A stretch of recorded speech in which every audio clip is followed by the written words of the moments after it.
Hello, and welcome to 5 Minutes for Freedom.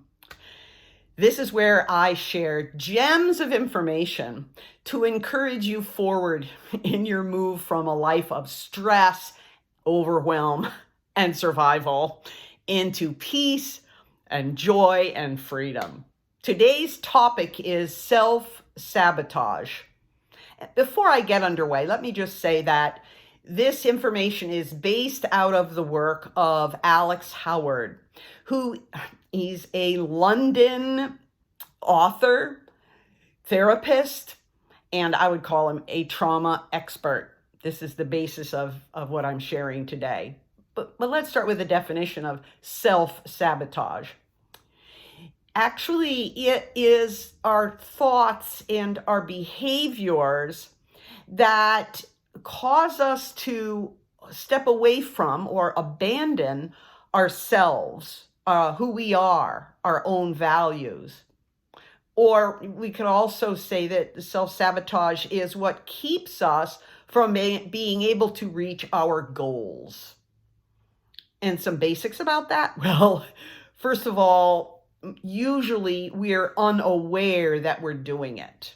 That's why today I'm going to be talking about 6 signs of self-sabotage. Also, self-sabotage can be different from person to person. It doesn't look the same for everybody. Usually, self-sabotage is a learned habit, some past coping skill that maybe has helped us to avoid emotions we don't want to look at. And it's often the result of a low sense of our value. Let's look at the 6 signs that Alex Howard mentions. Number 1, not asking for help even when we know we need it. That might be from friends, it could be from professionals, and I would point out even God himself. Sometimes we hold these needs in and don't share them with anyone. That's a sign of self-sabotage. Number 2 is listening to and believing our inner voice. Yeah, you know, the critic with messages that are negative about who we are, what we do, what we say, and so on.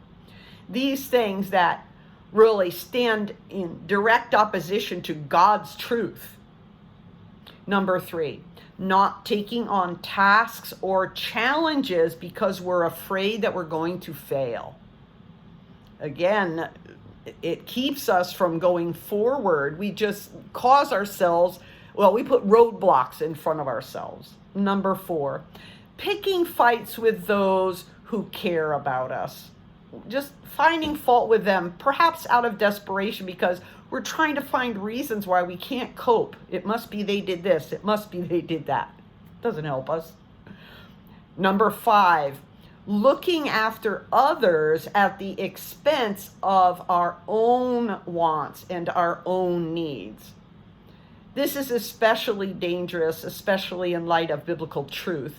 For example, Philippians 2:4.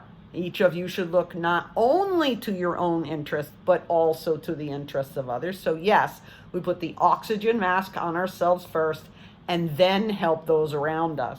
Or Matthew 22:39, which is this, Jesus said is the second greatest commandment, love your neighbor as yourself.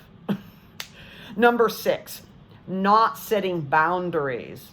And Alex even mentions, maybe even with yourself, that means that we evaluate what's going on inside us. And when we need to tend those things, that we set limits. And maybe if people aren't treating us well, we need to walk away. Or for ourselves, if we keep not doing the valuable thing, we stop and tend ourselves. These are the 6 signs and a bit of response to them. But it does us well to realize that before God, we are the only ones through Christ, with the help of Holy Spirit, to tend this vessel, to move forward and make wise choices in the life that God has given to us. I hope this has been an encouragement to you today. God bless.